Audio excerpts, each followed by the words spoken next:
ঘৰতে কৰা সৰিয়হ অলপ দুদিনকৈ মেলিলোঁ আৰু আজি মিললৈ বুলি লৈ আহিলোঁ। ইয়াতে 33 কেজিমান হ'ল।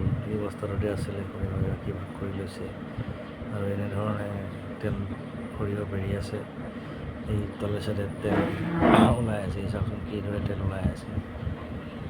আজি ব্যস্ত আছিলোঁ, ইমান গৰম ৰ'দ, যি তাপ টিঙৰ তাপ, তাতে বহি কৰি লৈ উপায় নাই, সৰু পৰিয়ালটো কাৰণে এইখিনি কৰিবই লাগিব। আজি অলপ ব্যস্ত। সেই বৰ্তমান এটা জাৰত ভৰাইছে বাৰু, আৰু অলপ বাকী খালী আছে, বাকীখিনি প্ৰস্তুত কৰি আছে আৰু খলি দি আছে, চেপাই আছে, এনেধৰণে চাফা কৰি লৈছে, গেটবোৰ ওলাইছে আৰু এবাৰ জাৰটোত ভৰাইছে, বাচি থকাখিনি ইটো জাৰত ভৰাইছে আৰু বাকী প্ৰস্তুত কৰি আছে। তেওঁ আছে কি হ'ব, যি গৰম, তেওঁ অৱস্থা বেয়া হৈ গৈছে। আৰু লাইনটো আজি বহুত প্ৰব্লেম দিছে, বহুত টাইম লাগিল। 10টাৰ পৰা মোৰ 1:30 2টাই বাজি গ'ল, কাৰণ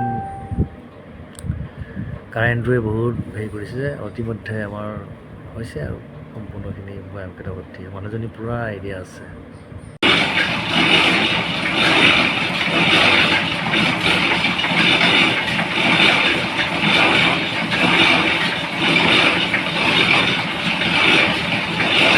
বঢ়িয়া জোখত হৈছে।